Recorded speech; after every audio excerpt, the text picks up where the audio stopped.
Hello and welcome to Giriraj Himachal. Giriraj Himachal channel पर आपका स्वागत है। आज से हम शुरू कर रहे हैं एचपीयू पंचायत सेक्रेटरी एग्ज़ाम के लिए 3 दिन का क्रैश कोर्स। और ये जो क्रैश कोर्स है ये क्वेश्चन आंसर की फॉर्म में होगा। आप इसको एक तरीके से मिनी मॉक टेस्ट बोल सकते हैं। और ये जो मिनी मॉक टेस्ट हैं ये होंगे 2015 के जो पंचायत सेक्रेटरी का एग्जाम था उस पर बेस्ड होंगे। 12 से 14 अक्टूबर तक ये सीरीज चलेगी, हर रोज रात को 8 से 9 बजे के बीच में। ठीक है, तो इससे आप अपनी परीक्षा की तैयारी चेक कर सकते हैं। अगर आप इस चैनल पर पहली बार आए हैं तो please subscribe the channel and hit the bell icon to get regular updates. इससे पहले कि हम वीडियो शुरू करें आपको एक जानकारी दे दें, हम आपके लिए लाए हैं test series for HP police constable. अगर आपने ये फॉर्म फिल किया है तो यहाँ पर आपको सिर्फ 99 रुपीज़ में मिल जाएंगे 10 हाई क्वालिटी मॉक टेस्ट। और आप इसके लिए कोड यूज करिए निमित 60 टू अवेल 60% फ्लैट डिस्काउंट। जो क्वेश्चन आंसर का फॉर्मेट रहेगा इस टेस्ट सीरीज में वो रहेगा बाइलिंगुअल, और स्टूडेंट को उनकी ईमेल एड्रेस पर क्वेश्चन पेपर डिलीवर किए जाएंगे। इसलिए आप खरीदते वक्त ईमेल एड्रेस सावधानी से भरें क्योंकि इन्हीं ईमेल एड्रेस पर आपको टेस्ट प्रोवाइड किए जाएंगे। ठीक है, और आंसर की जहां तक बात है तो ये आपको टेलीग्राम चैनल पर आपको शेयर की जाएगी। ठीक है, टेस्ट सीरीज बाई करने का लिंक मैं इस वीडियो के डिस्क्रिप्शन बॉक्स में आपको दे दूंगा, वहां से क्लिक करके, या फिर आप हमारे ब्लॉग से भी, ब्लॉग का लिंक भी मैं आपको इस वीडियो के डिस्क्रिप्शन में दे दूंगा, वहां से भी आप ये टेस्ट सीरीज बाई कर सकते हैं। क्वेश्चन नंबर 1, गांधी इरविन समझौता किस वर्ष हुआ था? In which year did the Gandhi Irwin pact happen? इस क्वेश्चन का सही आंसर है 1931 को। 1931 इस क्वेश्चन का राइट आंसर रहेगा। 4 मार्च 1931 को गांधी इरविन पैक्ट साइन किया गया था, इसलिए इस क्वेश्चन का सी आंसर राइट है। क्वेश्चन नंबर 2, प्रसिद्ध व्यक्तित्व भागमल सोथा का संबंध किस जिले से है? Famous personality Bhagmal Sotha is related to which district? इस क्वेश्चन का सही आंसर है शिमला, तो 20 क्वेश्चन का राइट आंसर रहेगा। शिमला के जुब्बल क्षेत्र के धार गांव से संबंध रखते हैं। क्वेश्चन नंबर 3, स्पीति किस नदी की सहायक नदी है? Spiti is a tributary of which river? इस क्वेश्चन का सही आंसर रहेगा सतलुज। स्पीति सतलुज नदी की सहायक नदी है, 20 क्वेश्चन का राइट आंसर रहेगा। क्वेश्चन नंबर 4, हिमाचल की सबसे बड़ी प्राकृतिक झील कौन सी है? Which is the largest natural lake of Himachal Pradesh? इस क्वेश्चन का सही आंसर रहेगा रेणुका झील। रेणुका झील हिमाचल प्रदेश की सबसे बड़ी नेचुरल लेक है। जल्दी से कमेंट बॉक्स में बताइए रेणुका झील किस जिले में स्थित है। क्वेश्चन नंबर 5, आसियान ASEAN की स्थापना किस वर्ष की गई? In which year ASEAN was established? ASEAN की स्थापना की गई थी 8 अगस्त 1967 को। डी इस क्वेश्चन का राइट आंसर रहेगा। 8 अगस्त 1967 को 5 देशों के विदेश मंत्रियों के द्वारा इसकी स्थापना की गई थी। ये 5 देश थे Indonesia, Philippines, Singapore, Thailand and Malaysia. ठीक है, वर्तमान में इसके सदस्य देश कितने हैं? वर्तमान में इसके 10 सदस्य देश हैं और 2 ऑब्जर्वर हैं। ठीक है, जकार्ता में इसका सेक्रेटरिएट है। लार्जेस्ट सिटी जकार्ता है। वर्किंग लैंग्वेज इसकी इंग्लिश है। 11 लैंग्वेज को इसने मान्यता दी हुई है। मेंबर इसके 10 हैं, 2 ऑब्जर्वर हैं, और इसके जो सेक्रेटरी जनरल है वो है लिम जोक होई। ठीक है, तो इसकी जो स्थापना हुई थी 8 अगस्त 1967 को हुई थी। इंडोनेशिया, मलेशिया, फिलीपींस और सिंगापुर एंड थाईलैंड इन्होंने आसियान डिक्लेरेशन साइन किया था। 1984 में फिर ब्रुनई भी इसका एक मेंबर बन गया। 6ठा मेंबर कौन बना? ब्रुनई। वियतनाम 7वां मेंबर बना। लाओस और म्यांमार ये 8वें और 9वें मेंबर बने। और इसके बाद 10वां मेंबर कौन बना? कंबोडिया। ठीक है, इंडिया ने इसको ज्वाइन किया 24 अगस्त 1996 को पूर्ण संवाद सहभागी के रूप में। Question number 6, doctor Bhimrao Ambedkar ने किसे संविधान की आत्मा कहा है? What has been called by doctor Bhimrao Ambedkar as the soul of the constitution? संविधान की आत्मा डॉक्टर भीमराव अंबेडकर ने कहा है संवैधानिक उपचारों का अधिकार। 20 क्वेश्चन का राइट आंसर रहेगा, आपको ये याद रखना है। क्वेश्चन नंबर 7, राष्ट्रपति अपना त्यागपत्र किसे संबोधित करता है? To whom does the president address his resignation letter? इस क्वेश्चन का सही आंसर रहेगा राष्ट्रपति अपना इस्तीफा उपराष्ट्रपति को संबोधित करता है, जो इसकी जानकारी लोकसभा स्पीकर को बाद में देता है। तो इस क्वेश्चन का राइट आंसर क्या रहेगा? सी इस क्वेश्चन का राइट आंसर रहेगा, उपराष्ट्रपति। Question number 8, very important, Durand रेखा से किसका संबंध है? Which pair is related to Durand line? Durand line Pakistan और अफगानिस्तान के बीच में है। डी इस क्वेश्चन का राइट आंसर है। रिसेंटली न्यूज में भी है कन्फ्लिक्ट की वजह से, क्योंकि अफगानिस्तान में जो तालिबान सरकार है वो डुरेंड रेखा को नहीं मानती है। क्वेश्चन नंबर 9, ऋग्वेद में कुल कितने सूक्त हैं? How many hymns are there in Rigveda? इस क्वेश्चन का सही आंसर रहेगा ऋग्वेद में 1028 सूक्त हैं, ठीक है, और 10 मंडल हैं और 10,462 ऋचाएँ हैं, ठीक है। तो यह इंपॉर्टेंट फैक्ट भी आपको याद रखना है। अब आ जाते हैं मैथ सेक्शन की तरफ। If two angles are complementary then the sum of their measures is. यदि दो कोण पूरक हैं तो उनके मानों का योग क्या होगा? देखिए, दो कोण अगर संपूरक हैं, संपूरक अगर ये बोलता सप्लीमेंट्री, तो उनके जो कोणों का योग होता वो होता 180। उसने बोला है कि पूरक कोण है तो इनके जो कोणों का योग होगा वो होगा 90 डिग्री। ए इस क्वेश्चन का राइट आंसर रहेगा। Question number 11, the area of a square is 225 centimetre square, then the perimeter of square is. एक वर्ग का क्षेत्रफल 225 सेंटीमीटर स्क्वायर है, तो उस वर्ग का परिमाप क्या है? देखिए, स्क्वायर क्या होता है? जिसकी चारों जो भुजाएं हैं, चारों जो साइड हैं वो सेम रहे। अगर एक साइड एक्स है तो सभी साइड उसकी एक्स होती है, ठीक है। एरिया क्या होता है? एक्स स्क्वायर, ठीक है। और ये कितना दिया उसने? 225 स्क्वायर सेंटीमीटर। यहाँ से आप एक्स की वैल्यू निकाल सकते हो, क्या आएगा? 15, ठीक है। 15 सेंटीमीटर एक्स की वैल्यू हो गई। परिमाप यानी कि पेरीमीटर क्या होता है? एक्स प्लस एक्स, ये भी एक्स है और ये भी एक्स है, तो कितना हो गया? 4x, ठीक है। वर्ग का परिमाप क्या होता है? भुजा गुना 4, ठीक है। तो ये हो जाएगा 4 गुना में 15, कितना हो गया ये? 60। तो 60 सेंटीमीटर इस क्वेश्चन का राइट आंसर रहेगा। बी इस क्वेश्चन का राइट आंसर है। Question number 12, if x plus 1/x equals to 5 then find the value of x cube plus 1/x cube. यदि x प्लस 1/x बराबर 5 है तो x cube plus 1/x cube का मान ज्ञात कीजिए। तो इसमें भी आपको एक फॉर्मूला यूज़ करना पड़ेगा, a प्लस बी का होल क्यूब। ये क्या होता है? a cube plus B cube plus 3 into A into B into A plus B, ठीक है। तो यहाँ पर x प्लस 1/x दिया है 5, तो 5 का क्यूब बराबर है x cube plus 1/x cube plus x से x कैंसिल हो जाएगा, बचेगा 3, और इसकी वैल्यू कितनी है? 5 गिवन है, ये 5 गिवन है, ठीक है। तो 5 का क्यूब कितना हो गया? 5 गुना 5 गुना 5, 25 गुना 5, 125 बराबर है x cube plus 1/x cube plus 5 into 3, 5 into 3 is 15, 15 इधर जाके माइनस में चला जाएगा, 125 माइनस 15 बचेगा कितना? 110, ठीक है। ए इस क्वेश्चन का राइट आंसर रहेगा। Question number 13, when 2 dice are thrown at the same time what is the probability of getting the same number on both dice? जब दो पासे एक ही समय में फेंके जाते हैं तो उन दोनों पासों पर समान अंक आने की प्रायिकता क्या है? देखिए, 2 डाइस जब आप एक साथ फेंकेंगे, ठीक है, तो टोटल जो केस बनेंगे वो बनेंगे, पहले में 6 बनेंगे, दूसरे में भी 6 बनेंगे, टोटल केस हो जाएंगे 36, ठीक है, टोटल केस। फेवरेबल केस कितने बनेंगे? फेवरेबल केस का मतलब क्या है?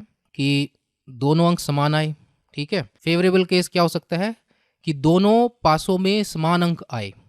तो देखिए, यहाँ पर 1-1 आ सकता है, 2-2 आ सकता है, 3-3, 4-4, 5-5, 6-6, ठीक है। तो ये कितने हुए? नंबर ऑफ फेवरेबल केस कितने हुए? 6 हुए। नंबर ऑफ फेवरेबल केस, मैं इसको NA से डिनोट कर देता हूँ, ये कितने हुए? 6। तो प्रोबेबिलिटी क्या होगी? Favourable case divide by total number of case, 6/36, 1/6। तो इस क्वेश्चन का सी आंसर राइट रहेगा। नेक्स्ट क्वेश्चन की तरफ मूव करते हैं। The place value of 9 in 394.42 is 394.42। इसमें हमें 9 का स्थानीय मान बताना है। तो देखिए, ये इकाई का अंक होता है, ये दहाई का अंक होता है, ठीक है। तो ये कौन से प्लेस पर है? 10th प्लेस पर है। 20 क्वेश्चन का राइट आंसर रहेगा, ठीक है। नेक्स्ट क्वेश्चन है 4096 की पावर 1/2, तो इसकी वैल्यू हमें निकालनी है। 4096, ठीक है। देखिए, 2 से डिवाइड करिए इसको, 2 पे डिवाइड करोगे कितना आएगा? 48। फिर 2 से फिर डिवाइड करो, 1024। फिर 2 से फिर डिवाइड करो, 512। फिर 2 से फिर डिवाइड करो, यहाँ पर कितना आएगा? 256। फिर 2 से डिवाइड कर दो, 128। फिर 2 से डिवाइड करिए, 64। फिर 2 से डिवाइड करिए, 32। फिर 2 से डिवाइड करिए, 16, ठीक है। 16 को फिर 2 से डिवाइड करो, 8, फिर 2 से डिवाइड करो 4, फिर 2 से डिवाइड करो 2, फिर 2 से डिवाइड करो 1। ठीक है, तो हम 4096 को लिख सकते हैं। अब देखो कितनी बार 2 आया है, 1 2 3 4 5 6 7 8 9 10 11 12, 2 की पावर 12 आ रहा है समझ में।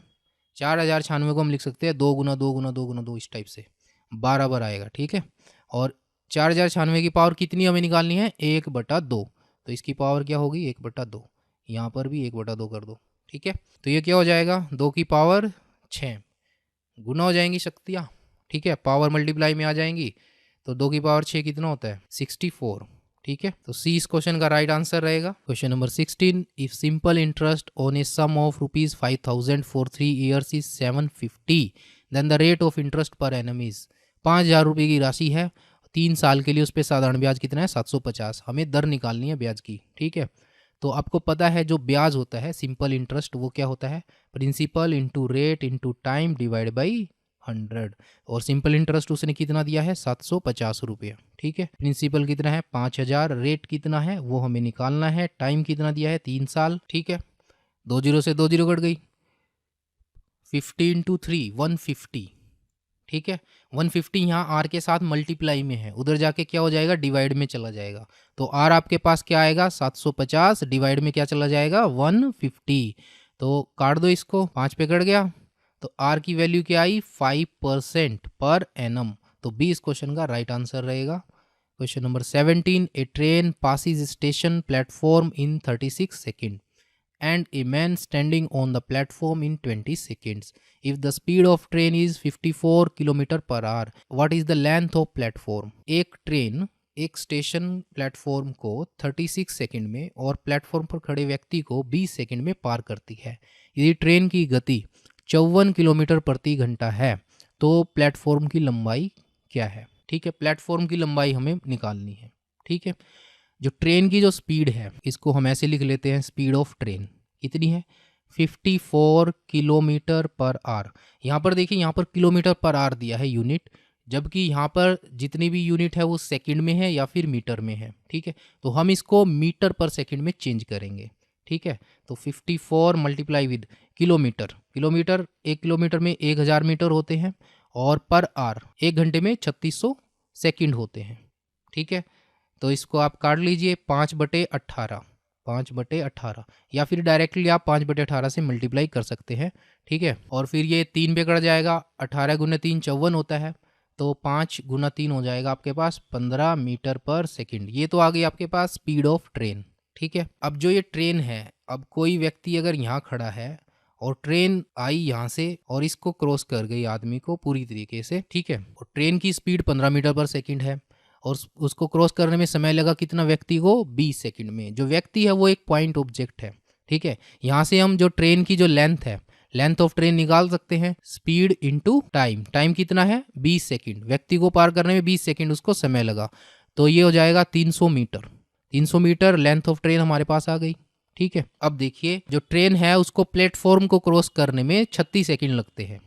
ठीक है, यानी कि length of train plus length of platform, क्योंकि अगर प्लेटफॉर्म अगर ये है और ट्रेन हमारे पास यहाँ पर है, तो आप देखिए इस ट्रेन को इस एंड को पूरी तरीके से कवर करना पड़ेगा, यानी कि ट्रेन को यहाँ तक पहुँचना पड़ेगा, तभी हम कह पाएंगे कि ट्रेन ने इस प्लेटफॉर्म को पूरी तरीके से पास कर लिया है। यानी कि उसको टोटल डिस्टेंस कितनी ट्रैवल करनी पड़ेगी, प्लेटफॉर्म की जो लेंथ है वो तो ट्रैवल करनी ही पड़ेगी, प्लस जो उसकी खुद की जो लेंथ है वो भी उसको ट्रैवल करनी पड़ेगी, तभी हम कह पाएंगे कि उसने प्लेटफॉर्म को पूरी तरीके से पार कर लिया है। ठीक है, तो हम क्या करेंगे, डिस्टेंस निकालेंगे, length of train plus length of platform, ये क्या होगा वही स्पीड इनटू टाइम। टाइम कितना लगा 36 सेकेंड। ठीक है, तो यहाँ से आप मल्टीप्लाई कीजिए, 45 + 9 540। ठीक है, ये आ गया आपके पास 540 मीटर। तो हमें क्या निकालना है, प्लेटफॉर्म की लंबाई, लंबाई प्लेटफॉर्म की, तो इसमें से हम घटा देंगे length of train. Length of train कितना है 300 मीटर।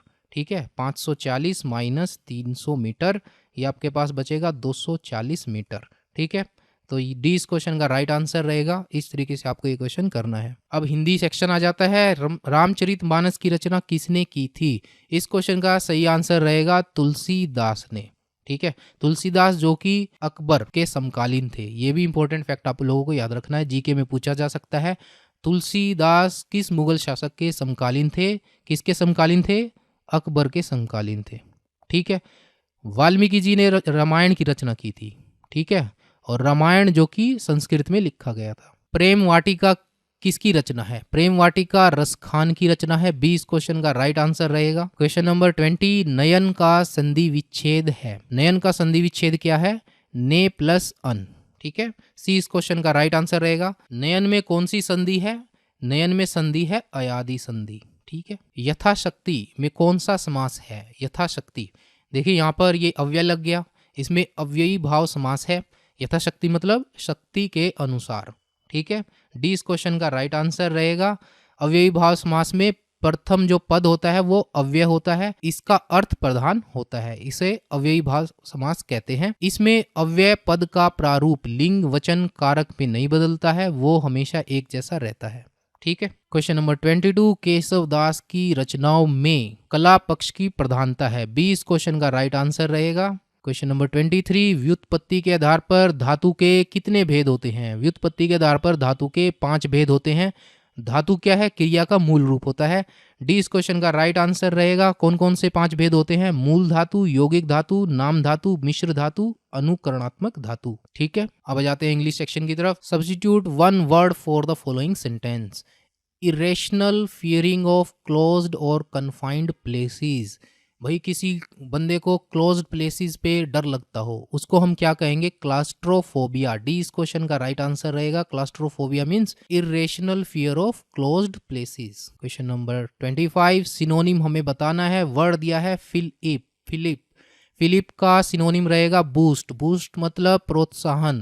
ठीक है, question number 26, select the antonym of the given word. Antonym बताना है आपको विजनरी का। विजनरी होता है जो बंदा ख्याली पुलाव पकाता हो, उसको बोलते हैं विजनरी। ठीक है, तो उसका एंटोनिम क्या होगा? प्रैग्मेटिक। प्रैग्मेटिक मतलब व्यवहारिक। Question number 27, select the Rongli spelt word. ये भी करेक्टली स्पेल्ट है, ये गलत है। ठीक है, 20 क्वेश्चन का राइट आंसर रहेगा एक्सप्लेनेशन। ये होती है करेक्ट स्पेलिंग। ठीक है, question number 28, select the most appropriate word to fill the blank. We did not buy the TV set because dash was too expensive. हमने टीवी सेट बाई नहीं किया क्योंकि वह बहुत महंगा था। तो यहाँ पर आएगा इट वाज टू एक्सपेंसिव। ठीक है, सी इस क्वेश्चन का राइट आंसर रहेगा। नेक्स्ट क्वेश्चन है, select the most appropriate meaning of the given idiom. Idiom है a lot on your plate. इस इडियम का मतलब होगा हैविंग मैनी रिस्पॉन्सिबिलिटी, जिस पर बहुत सारी जिम्मेवारियां हों।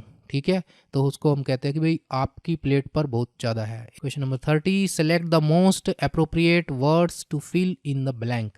Everything happened dash quickly dash I felt dazed.